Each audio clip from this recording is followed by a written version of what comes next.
These are the things that you should know when you want to go camping at Lake Tebeo. First, dapat prepared hindi lang ang sasakyan, kundi pati ang driver, mentally and physically. 3 kilometers away from Lake Tebeo, sobrang ganda ng scenery but yung daan single lane na bangin na lang. So yung technique na ginagawa ng mga driver is magbusina para ma-inform yung galing sa taas na may paakyat na sasakyan. Bukod kasi sa bangin, siko ang mga daan kaya magkakagulatan talaga if walang signaling system.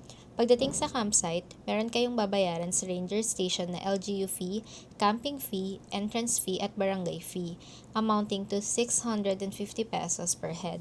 Bukod pa ito sa campsite fee na 150 pesos per head per night. Make sure na kumpleto yung dala ninyong food at enough yun para mag-last kayo sa whole stay ninyo. May malaking store naman na malapit sa ranger station pero maigi ng sure. May kami nagpunta. Summer season pero sa Lake Tebeo, walang summer kaya be ready with your clothes. Totoo yung chismis na magagamit mo dito yung heat tech at puffer jacket. Kulang ang 2 layers of clothes kung talagang lamigin ka. Mahirap maligo dahil sobrang lamig ng tubig. Kahit yung portable water heater namin hindi rin nag-work sa lamig ng tubig. Ideal time na maligo around 10 to 11 a.m. kasi may konting init dahil sa araw. At dahil tanim season din ng month of May, langaw season din siya. Maganda na may mesh tent kayo para doon na lang kayo mag-prepare at maghain ng food. Walang signal sa Lake Tebeo.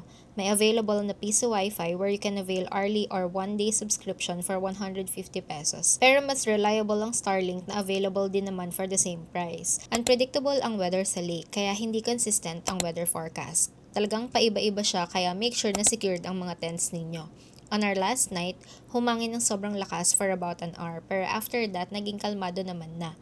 Lastly, walang 24/7 na magbabantay sa mga campers. Kayo lang talaga ang maiiwan sa campsite kapag gabi kaya make sure na ready kayo if ever may masamang loob or mang trip sa inyo. Overall, we really enjoyed our stay here at Lake Tebeo. Mare-recommend talaga namin siya para sa mga taong mahilig maghanap ng adventure at kakaibang campsite. Till our next camping trip!